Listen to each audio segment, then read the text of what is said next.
Welcome to the Own It Powercast, the place to be when you get serious about making big changes and accelerating growth in your life and in your relationships. Finally create the life you've always wanted, living life on your own terms. Learn how to take your fear and turn it into powerful choices that will create sustained change. Now your host, Mary Baker. Hey everyone, welcome back to the Own It Powercast, the place to come to get what you need to move yourself forward. Hey, it's Mary Baker and welcome to episode 262, Boundaries That Work. Keeping your focus on what matters most. Well, welcome back to this month where, as you know, if you've been listening, we've been getting all into authenticity, about who you really are at the core, and how to make your insides match your outsides in your daily life, and how that's not always so easy to do. And I want to say again that I think and I believe that much of the work we must do around becoming more confident is getting things straight with ourselves. It means taking responsibility for being who we really are and making our life reflect that as best we can. And today I want to get into more of the boundary work around how do you keep your focus on what matters most to you? How do you utilize boundaries to stay focused on your goals? Because we can't do our goals without them.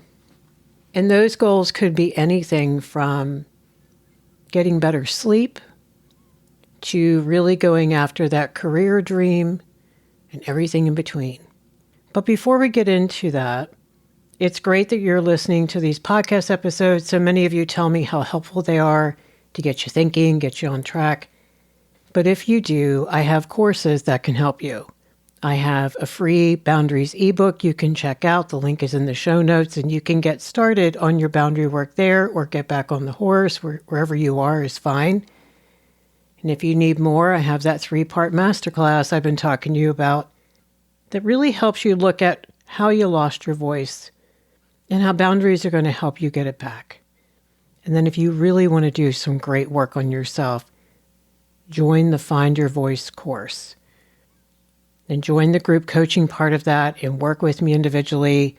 It has been amazing to see this current group that's doing it now and how much they are growing and how much they're supporting each other in that growth. Everything is in the show notes there. If you have any questions, feel free to reach out. And if you're not sure what you need, click the link for the Power Hour where you and I can do either a video or a phone session, and we can take some time and figure out what's going on for you, where are you struggling, where do you want to be, and what might work best to help get you there.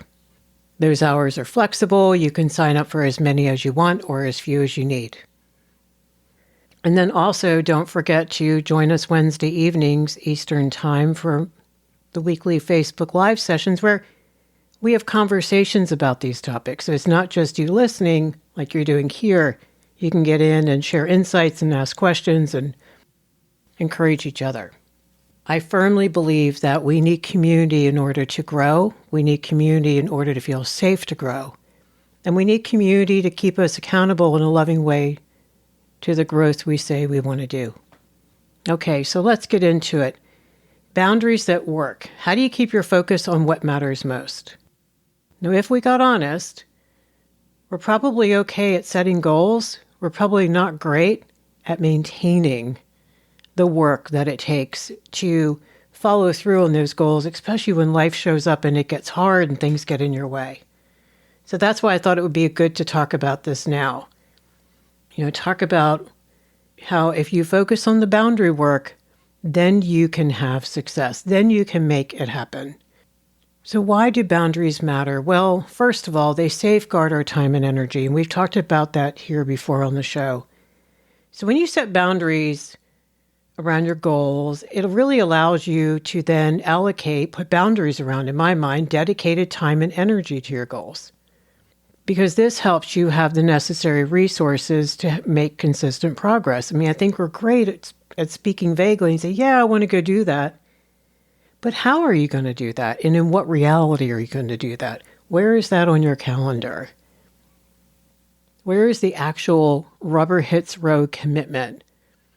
So for example, if you set aside like 2 hours every evening for studying or working on a personal project, you're protecting that time from being used for other activities, because that's what happens oftentimes.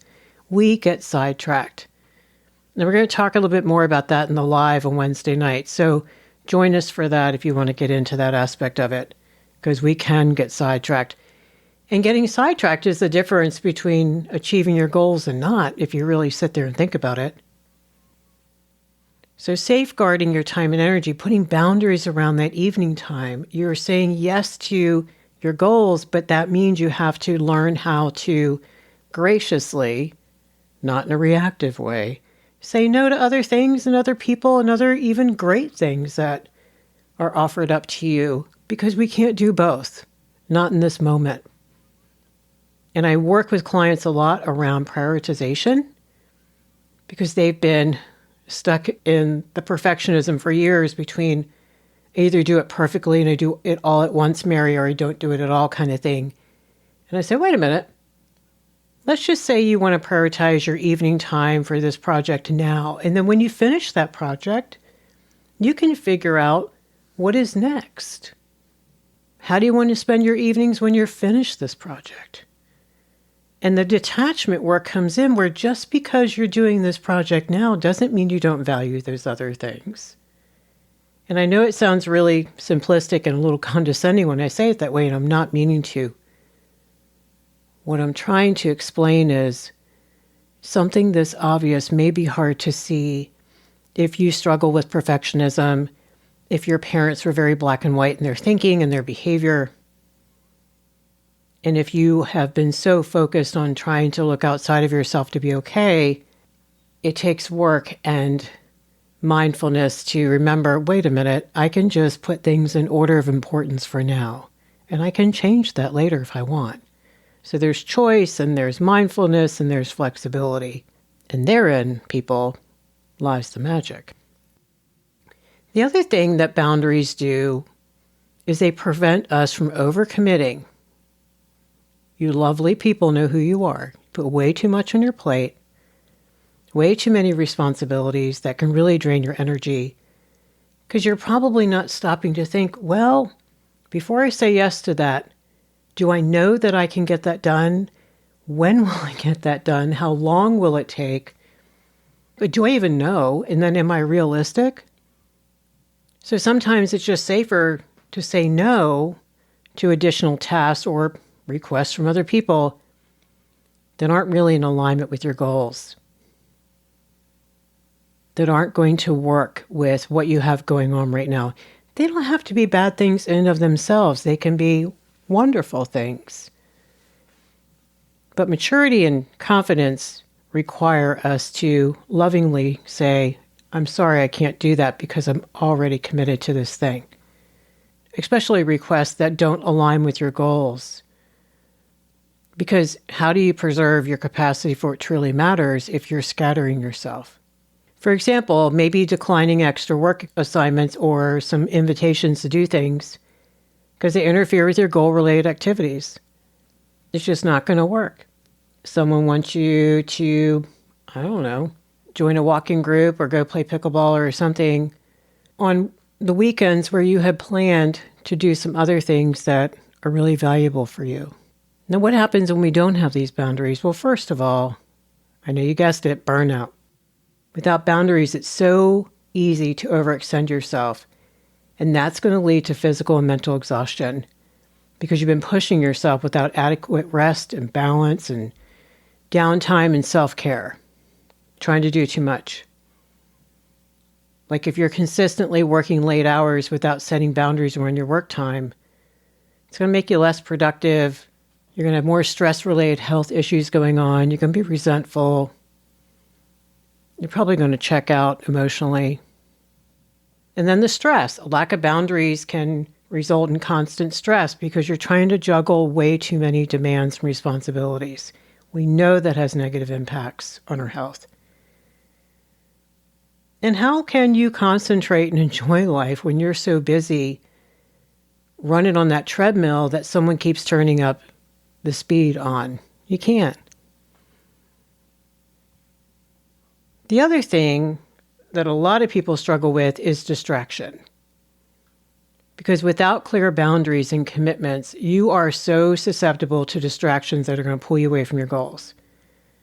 They can come from external sources like maybe social media or an invitation or a phone call or someone knocking on the door or someone needing you or someone creating chaos for themselves. So you have to stop what you're doing to rescue them.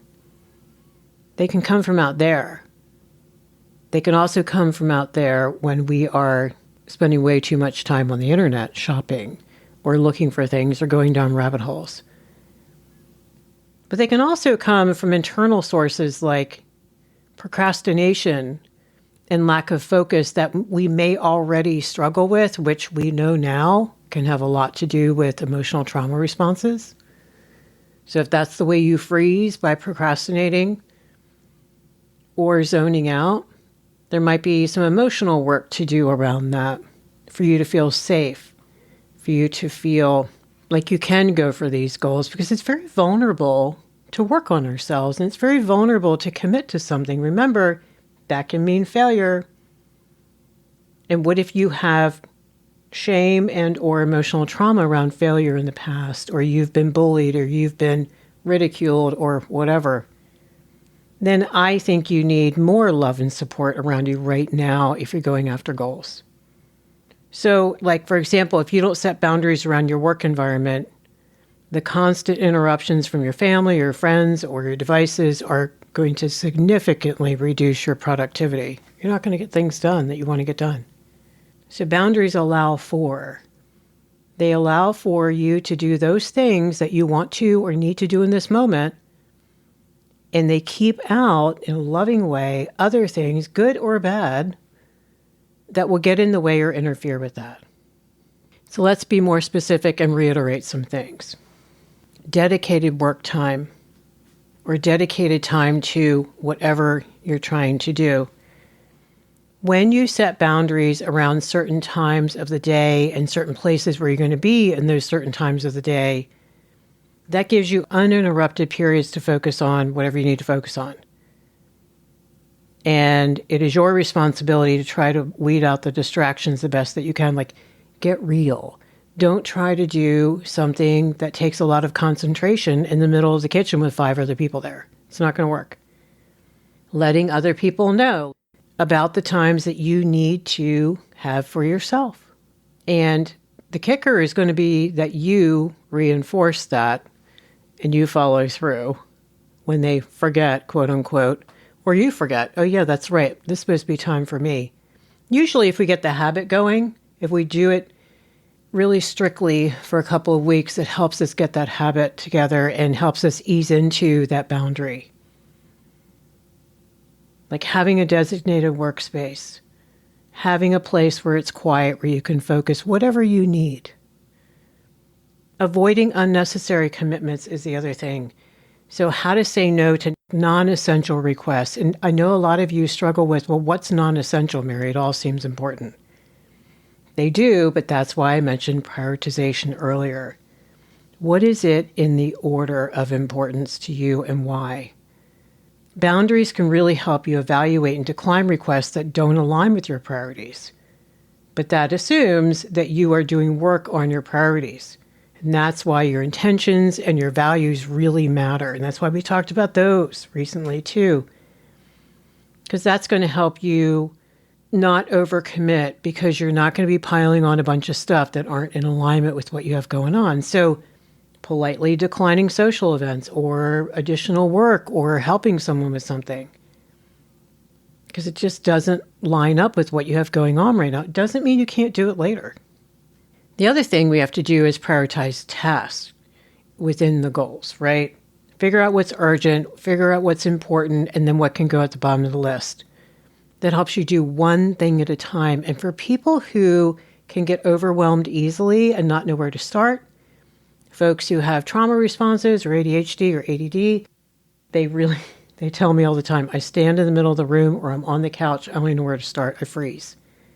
That's why for you, even more important for you to say, what is number one? And what is number 2? And what is number 3? And I don't let my clients put more than 3 things on a list at a time. It's just too overwhelming. Let's get those 3 done, and then you're going to naturally move into the next thing. So here are some examples. So let's say Sherry once took on way too many projects at work because she felt so obligated to help out. She loved being needed. She loved helping people. But without setting clear boundaries, what happened is this got piled onto her own workload. And she ended up working late nights and weekends. And eventually she became so burned out that she was starting to miss important deadlines. It really hurt her career. And that was a hard lesson for her to learn. When we worked on that, she had to start prioritizing herself. What about her career? It's great to help other people, but not to the detriment of yourself. That is the rule of thumb. Another client I worked with had a goal to learn a new language, but never could set boundaries around their study time because friends and family loved them, but would often interrupt, and they'd get sidetracked by other things, and therefore made very little progress and eventually abandoned this goal. And why this matters is because when we abandon goals that we set for ourselves, that is a form of self-abandonment. And even the little things matter, people. Every time you go against or you detour from where you said you wanted to be, you can really be letting yourself down. And that has a ripple effect. It creates anxiety, it creates stress, it creates irritability, it lowers your self-trust, and it hurts your self-concept. So it's not just about that thing, quote unquote. It's about what it means when you don't honor it. That's what matters. I have another client who has recently decided to write a book, and so he's setting strict boundaries around his writing time. He's blocking out 2 hours every morning and making it clear to his family and friends that he's unavailable. By protecting this time, he's been able to practically complete his book within a year, and he's like, this is something I never would have accomplished without those boundaries. They really mattered. Setting that time for himself was saying he mattered, his book mattered, his talent mattered. And that if he was going to make it real, he had to make it happen. He had to actually do it. I know that sounds kind of smart-ass, but we have to actually do it. We have to actually go to the gym. We have to actually sit down and take that time to meditate or organize our stuff or get our bills paid or study for that course. It's not real until you actually follow through. And I also want to say, it's not real until you follow through in a committed fashion, meaning you did it mostly consistently and not just for 2 weeks. So it wasn't just lip service. It wasn't just a try, quote unquote, something. It was a do something. It was showing to yourself and to the world that this thing really matters. And when we do that, we create self-respect and self-care. I think boundaries can really serve as a clear delineation between what you will and won't accept in your life. And they're helping to protect your emotional, your mental, and your physical well-being. I think when you set those boundaries and you follow through, not perfectly, but good enoughly, right? For the most part, you send a powerful message to yourself and other people that, guess what? Your needs and your limits matter, and your goals matter. And by doing this, it creates this, I think, really wonderful feedback loop, because then that in turn helps you clarify and maybe solidify your priorities. Because when you set boundaries, you establish what is most important to you. And then you direct your time and energy towards those activities and relationships that are in alignment. Then that feeds into that loop. And you get experiential data from that. Like, for example, if you value your relationships, and so you set boundaries around your weekend, and you're like, no, I want to go see those friends I haven't seen in forever.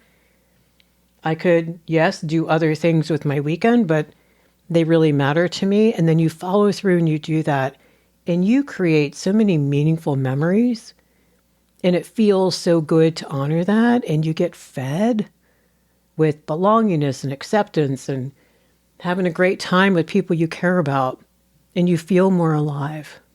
So then you walk away from that weekend feeling good in so many ways. The other thing that happens is you are meeting needs. Visibly and invisibly, we really want to balance getting our needs met.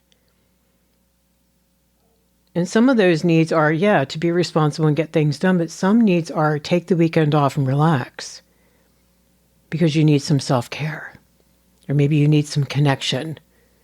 Maybe you've been working too much and haven't had a lot of time for friends, and that's not healthy. So when you work on your priorities, make sure you're also looking at what needs are being met here. And is there balance? The other thing, and we've talked about this before, is your relationships are going to be so much healthier. At least the ones with people who can handle you having boundaries. That's a little bit of subtext there. But for the most part, clear boundaries are going to foster healthier interactions because guess what? You're negotiating with them. You're telling them, hey, I need 2 hours in the evening and I can't hang out. I'm sorry. And you do that ahead of time. And you do that when you're in a good mood. And you don't get frustrated when people are making noise and you come out of the room and you yell at them kind of thing. There's fewer misunderstandings. There's a lot less conflict. People get it together and they start respecting your boundaries. They get used to it. They will. And so will you. And if you have kids, what are you modeling? You're modeling self-care and you're modeling commitment and you're modeling healthy boundaries. And then boundaries empower your decision-making. They help you make decisions that are in your best interest rather than maybe succumbing to external pressures or what other people need you to do for them. This helps you say no when necessary and say yes when you really want to say yes, which is great. Which is why and how we're supposed to do that. So there's a lot of benefits to this. The biggest one is increased confidence. When you affirm your right to prioritize your needs and stand up for yourself, when you enforce a boundary in a loving, thoughtful way, you reinforce your self-worth and your assertiveness. When you respect your own limits and needs, you improve your self-esteem because you cultivate, I think, a positive self-image. Because you're valuing yourself and you're recognizing that your feelings and well-being are just as important as those of others. And a big thing we don't talk about enough is it reduces your anxiety and stress because clear boundaries are not vague. They're not diffuse, right? There's no guesswork. You're not blurring who you are with other people, literally. So there's a sense of healthy control and predictability in your life, which I think reduces anxiety and stress because you're less likely to feel overwhelmed by everything coming at you. And then your emotional health is better. You're less emotionally exhausted and you're a lot less resentful because you're not tolerating disrespectful behavior and you're not giving way too much, depleting yourself. There's a give and there's a receive. And there's a greater sense of autonomy. Remember the internal locus of control? Boundaries reinforce your sense of autonomy, independence, and interdependence. And you have good relationships with other people. You're not an island. But you become more adept at being more responsible. And that's important about managing your own needs and making choices. These are your choices that support your personal growth and happiness. And no one in your house is responsible for those but you.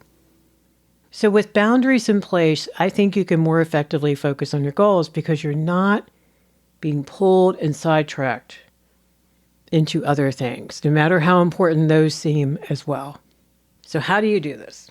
Well, first, please don't try this at home alone. Get some support. Make sure you have a coach. Make sure you have a therapist. Make sure you have a support group. Somebody, and more somebodies who are healthy, the better, to help you walk through this. If you could do it by yourself, you would have done it already. But first, identify your priorities. I want you to think about what are some of your personal goals lately and what is truly important about them to you. And I encourage you, if you haven't already, to make a list. What's going on this year for you, the next 6 months, the next month? What are your priorities and why? Get your why going to yourself first. So let's say you write those down. Let's say hey, I want to be healthier. So that's my number one thing. I went to the doctors, got some news. I really need to get my life on track. So I'm going to work on my physical health. Okay. What's your next one? Well, I want to make sure my relationships aren't suffering. Been working too many hours and I don't see my people enough, and I want to prioritize some of that too. I'm like, okay, what's number 3? Number 3 is I want to be a better parent and spend more quality time with my kids. Okay. So there's your 3, your hypothetical 3. So then I want you to assess your current boundaries around them. Like, how's that looking? How's that going? What are the areas where you might be lacking or ineffective? Okay. Where are you dropping the ball and why? What's going on? What's getting in the way? And boy, is it easy to look out there and say, well, it's them or it's they, it's it. What about how you get in the way? What about how you don't get up in the morning in time to work out because you just want to sleep? What about ways you might be secretly sabotaging? Are you taking care of other people instead of taking care of yourself? Are you saying, yeah, I want to do that, but don't make it real? Okay, so where are you slipping up the most? And where's the boundary work need to happen? And that might mean also that there is some therapeutic work that might need to happen with a coach or a therapist too, or a group. Some self-love might need to happen there. There's some distorted thinking about what you deserve. There's very vulnerable work that might need to be done around that. And again, that's why I don't want you doing this by yourself. You need to be loved through this. Because you need to have a place that gives you the courage to say things like, hey, I really appreciate the invitation, but I need to dedicate this time to working out. So can we do that another time? A big thing you want to do is set specific boundaries. Don't make them vague. You make them vague, you know what happens. Another week goes by and you've found reasons to not follow through. Make them realistic and achievable and as if they are absolutely going to happen. You know how you put appointments in your calendar? Make an appointment for these things in your calendar. Make it real. Make it specific. Instead of saying, I'm not going to check my email all the time, how is that enforceable or even realistic? You want to say, nope, I've decided I'm not going to check emails after 9 p.m. because I need a break. I want to slow down. I want to hang out with my partner and I want to go to bed. And so that is why the next thing, enforcing boundaries consistently, needs specificity. You pick one thing, be specific, make it real, and do one thing at a time. Okay? If you don't, especially if you have people around you who, let's say, struggle with boundaries, I'll say that lovingly, this is going to be doubly hard because you're going to be the weirdo and you're going to be the giant pain in the ass that all of a sudden is shaking things up, right, in the home, and they're not going to like that. Again, another reason you need support and encouragement around doing hard things like this. And then you have to have accountability. You got to check in with somebody. Not someone to judge you, just someone like a coach to say, okay, how's that going? What's getting in the way? Let's tackle that. Let's recommit. Let's do this. Let's get real. Let's look at our commitment. So today we talked about that crucial role that setting boundaries play in protecting your time and energy, allowing you to stay focused or refocus on what really matters to you, and why establishing clear boundaries can really help minimize interruptions and avoid unnecessary commitments. Because if not, these things are really going to derail your progress and possibly lead to burnout. I know that they're going to lead to self-loathing and self-abandonment. So when you get specific, when you prioritize and you do things like create dedicated work times, say no to non-essential things, and really look at alignment of your tasks, that they really fit with what you're trying to do, I think you can create and maintain, which is the kicker, a clear path towards achieving what you want to achieve. Thank you so much for hanging out with me today. I hope this was helpful. Wherever you are on this aspect of your journey, be proud of yourself. Even if you're just considering working on this, be proud of yourself, because that tells me that you're working on your self-love and your confidence, and that's great. If you need help, get one of my courses, do a power hour, join the Facebook group. There are lots of resources here to help you get going and stay going. All right, so pay it forward, keep focusing on you, and I'll see you next time.